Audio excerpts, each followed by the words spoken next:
Deep in the heart of the Berkshire countryside at Genetic Studios near Reading, London band Then Jericho and their producer Martin Rushent are listening to the final mix of Fault, a song for the band's debut album.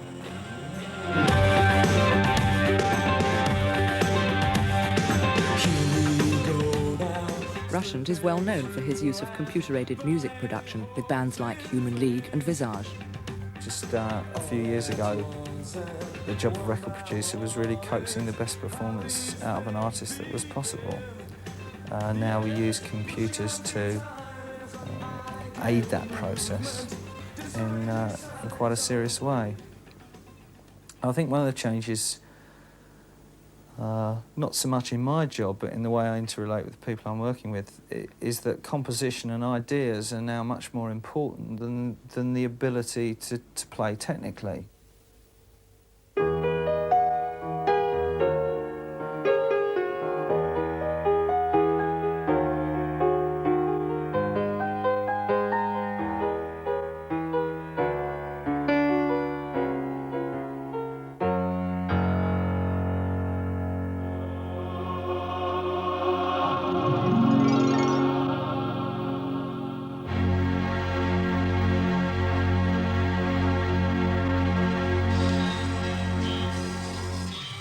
The production process begins for Rushent when he listens to the band's demo tape. He must first decide where and if computers can help. Yeah, all right. What's the tempo on it now? 110. That's okay, tempo's fine. But it's got to be, if we're going to make a dance rock track, then we've got to hold the tempo all the way through. So I think we'll use some machine assist on it, on the drums, possibly on bass too. I think the intro's a bit long, isn't it? Don't you think? You could cut the intro in half, yeah. You could cut it in half. What, both sections of it? Yeah. Yeah. The intro and the so the funky flow of bit. the intro will be the same, except each section and will be shorter. And then go straight into the verse. All right, well, look, what we're going to do now, we've got the tempo 110. Yeah. OK, we'll get the part written out and program up a Lin guide pattern for you, and then we'll take it from there, yeah? So it gives us 4 bars. Right. Then Jericho's drummer, Stephen Wren, works with Rushent's assistant to program a basic drum pattern into the Lin drum. This won't end up on the finished track. It's a guide to ensure that all the other electronic instruments keep time. The Lin drum is not, strictly speaking, a synthesizer. The sounds are digital recordings of real drums, encoded on a memory chip. Well, the Lin drum was really, a few years ago, was a real breakthrough in drum machine technology. Before then, you'd had these purely sort of things that didn't really sound like drums at all. The Lin really did sound vaguely like a drummer. And we use it to lay down the basic patterns and ideas of the drummer on tape to use as a sort of check against what we're doing, to make sure that our higher level machines are playing the basic patterns correctly.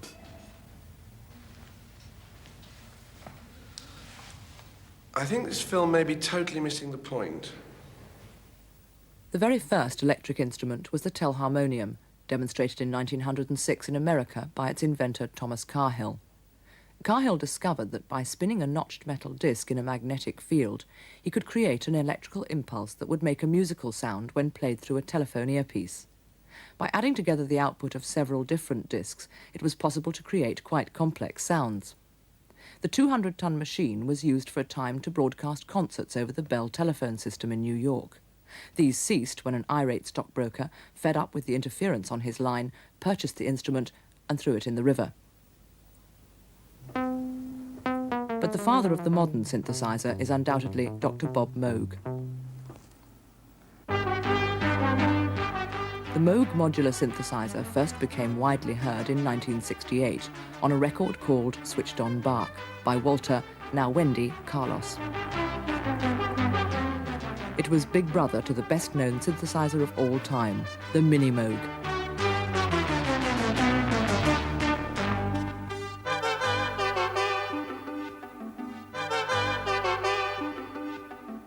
OK, Steve, looks like that's the programme. Let's see how it plays. The various machines at Genetic Studios can send each other electronic signals to keep in time.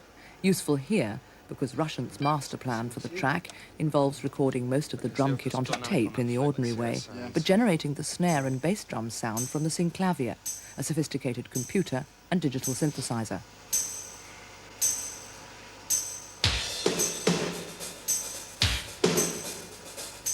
So while the cymbals and tom-toms are unalterably committed to tape, Steve and Neil can tinker with the snare and bass drum sound until they're both completely satisfied.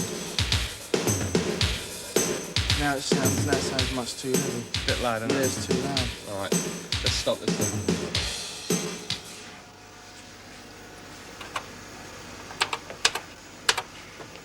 35.0. Let's try and hold it down to 35%.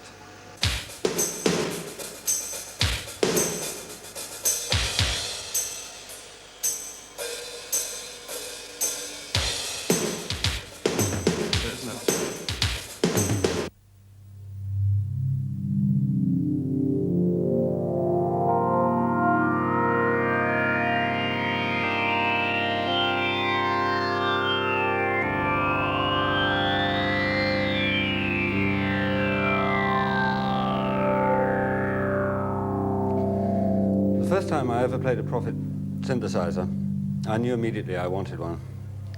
It was the first synthesizer to use a microprocessor inside the synthesizer itself to control not only the sounds and the development of the sounds, making them very precise, but also to read the keyboard so that when you play a note, you're not just closing an electrical switch, but this little brain on a chip is actually walking through each key in turn to see if you're doing anything with it. And you get a very alive sense of feedback from the machine. It uses analog oscillators, such as we've heard and love, which perhaps makes it not as bright sounding as some of the more recent instruments. And one of the sad things, of course, about analog oscillators is that they go out of tune very easily. So if you're playing in a concert and suddenly your synthesizer goes out of tune, you can press this tune button and the whole thing goes away and you can wander off stage and have a rub down. And by the time you get back, the thing will have tuned itself and it should be perfect.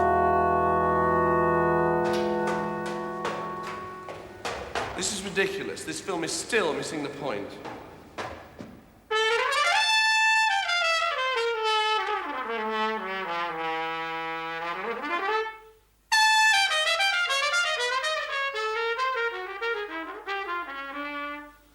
I think that a lot of work has disappeared for musicians in the last 4 or 5 years, especially in London, where sort of a lot of, I mean, with the agreement in some instances of the Musicians' Union, and in some instances despite the union, musicians in orchestra pits, musicians in studio sessions and so on, have actually found work slipping away from them because it is easier or cheaper to use either a pre-programmable synthesizer, a drum machine, whatever it might be, to create fairly regular sounds.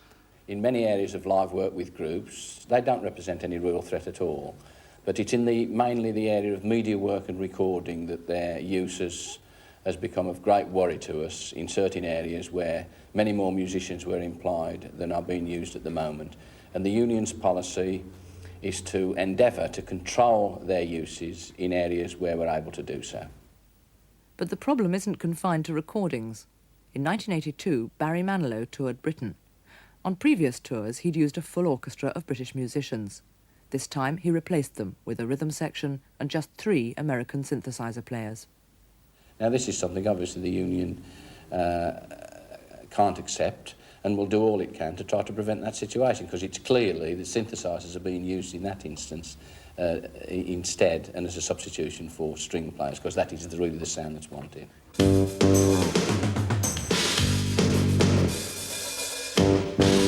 Well, I think the pulsing bits we'll program, yeah? We'll sample a sound off you. Yeah. And we'll program them in. Yeah, you need a more constant level out of it if you do it. Yeah, right. And that'll also, we'll be able to lock something up with it. That acoustic we were talking about when we were working the track out, we can lock up with that. At the end part, yeah. Yeah. Oh, right. Yeah. Okay. But I think the intros and some of the accents, we'll play those live and mix them in with the machine pulse.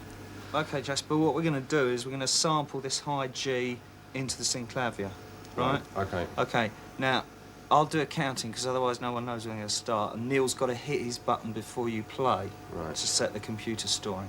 Right. So if I count 4 in, if you hit it on the 4 and you hit it on the 1, we just want one note. Let it last as long as you can, and as clean as you can. All right? Okay. You ready, Neil? I'm ready. Okay. 1, 2, 3, 4.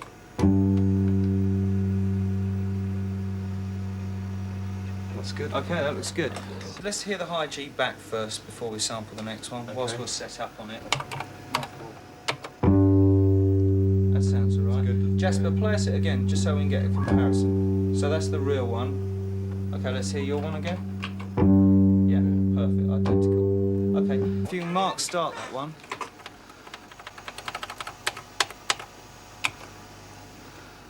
One of the interesting side effects of digital synthesizers is, as we mentioned before, their ability to sample sounds.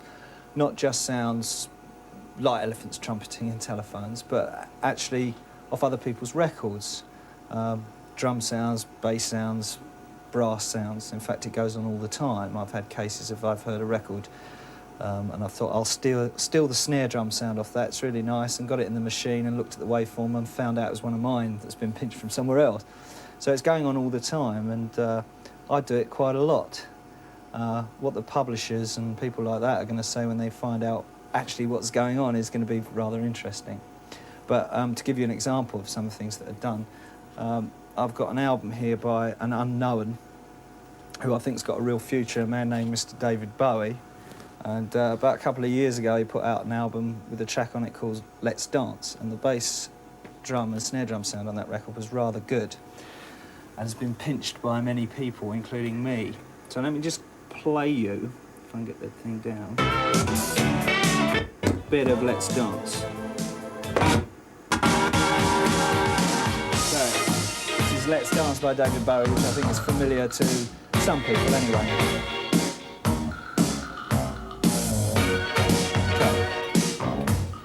So we rather craftily sampled the bass drum and snare drum sound off that record. In fact, I've got it loaded in the machine at the moment. Sometimes this machine decides that we're doing something that really is morally wrong and refuses to do it. However, we're trying to teach it that we live in the real world and not in some sort of utopia. So, Neil is going to reboot this machine so that I can show you. It doesn't like me steal. So, as I was saying before the machine decided to disobey, I've loaded in the sounds from this Bowie track in here, the bass and snare drum. It's quite remarkably similar. So we used that on an album by a young man called Billy Mackenzie, who trades under the name of The Associates, on a track called 13 Feelings, which if I can just find it. And it's not necessarily so that we use the sound exactly the same as we've sampled it. We may tailor it to suit our own particular track. Which band is it? 2, okay. But I think it's recognisable.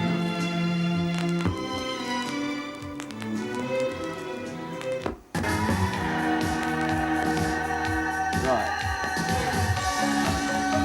That's the same drum sound from the record we heard before.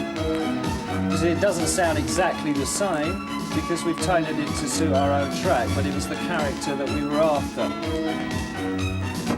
And no doubt some crafty devil has sampled that sound and used it on his record.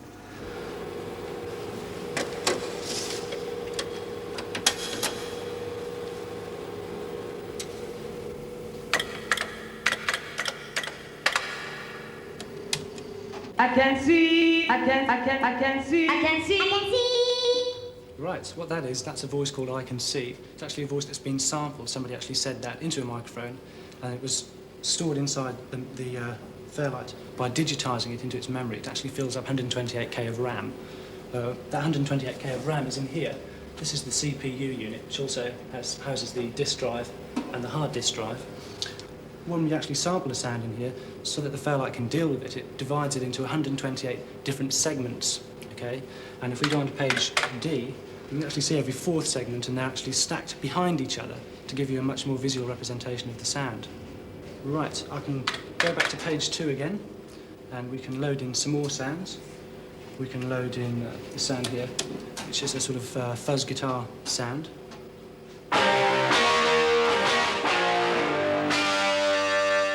Or this kind of sound, which is quite a famous sound. It's called Orc 2. Okay, you don't actually have to sample a sound to be able to create sound on the Fairlight. You can actually generate your own by drawing waveforms, and that's what page 6 is all about. If we have a look at page 6, we can go to the first segment.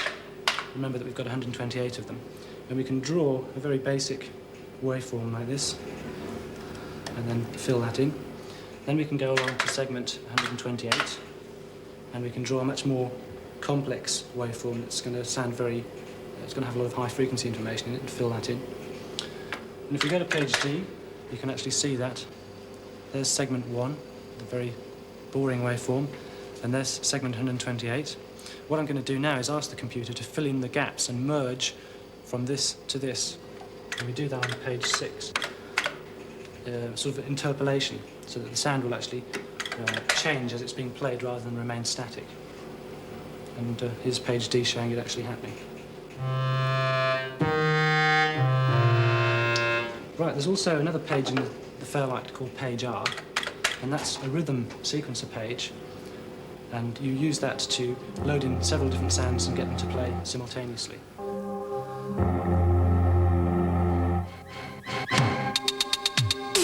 I can see.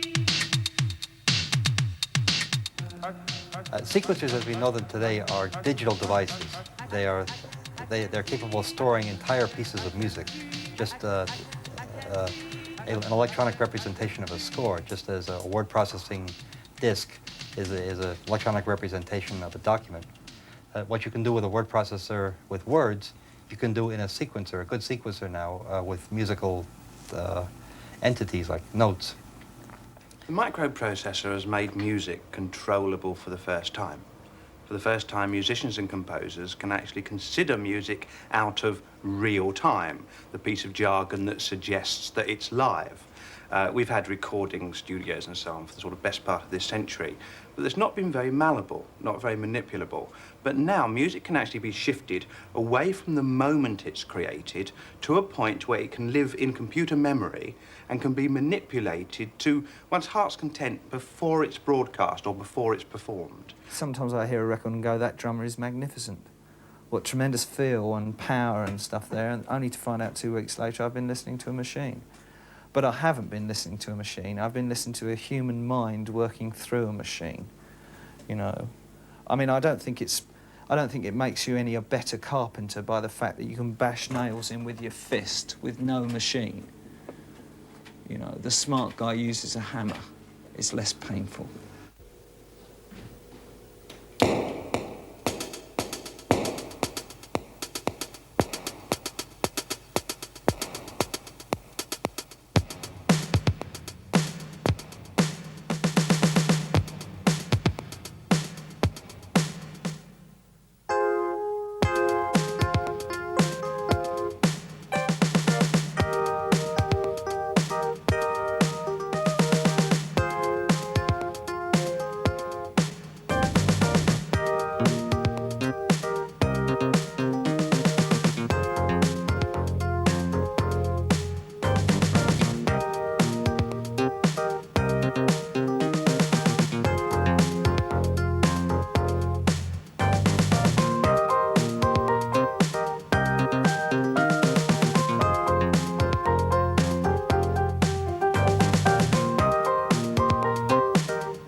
This film is totally missing the point.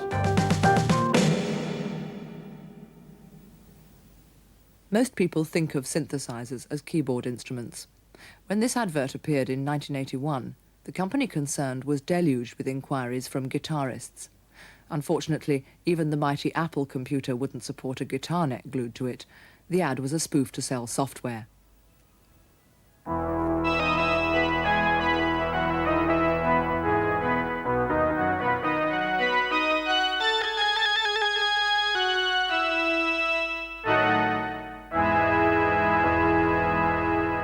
guitar synthesizer works like this. The pitch and dynamics of each string are detected by this hexaphonic pickup and then relayed to the floor module, where a computer recognizes the pitch and converts it to a binary code.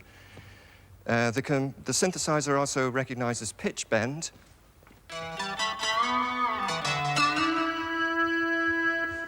And in terms of sounds, it's really like any keyboard synthesizer.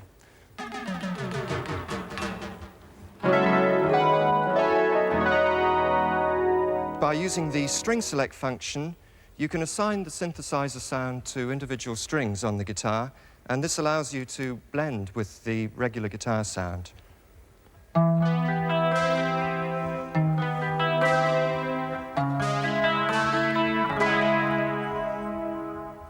And by using the hold function on the synthesizer, you can sustain the sound indefinitely. And by presetting different tunings into the memory banks, you can transpose the held chord while playing on top.